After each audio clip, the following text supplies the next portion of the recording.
Hello, कसे आहात तुम्ही सगळे? आता सध्या भामदेवीला न्यासाचा पाय अजिबातच घरात टिकत नाहीये. सारखं तिला बाहेरच फिरायचं असते. नंतर कसं तरी तिला झोपवते म्हटलं, पण तेव्हा पण तिला मयूर मामासोबतच खेळायचं होतं. नंतर तिची अंघोळ झाली, तिला फ्रेश केलं आणि त्यानंतर आम्ही गेलो जैन मंदिरमध्ये दर्शन करण्यासाठी. तर मंदिरचं दर्शन झालं आणि खूप छान मस्त शांत वाटत होतं. शांततेनं दर्शन झालं. त्यानंतर मंदिरच्या टेरेसवर गेलो तर तिथून पूर्ण भामदेवी गाव दिसत होतं आणि खूप छान व्ह्यू येत होता. तिथून मग आम्ही गेलो देवीच्या मंदिरमध्ये.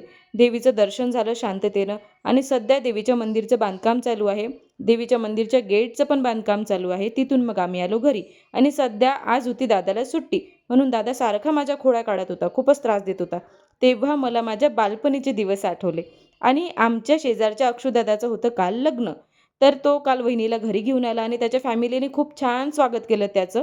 मस्त स्वागत झालं, एंट्री झाली नवरीची आणि उखाण्यांचा वगैरे प्रोग्राम झाला. संध्याकाळी घरी मी केली साबुदाण्याची उसळ, कारण सर्वांना माझ्या हातची उसळ खायची होती म्हणून.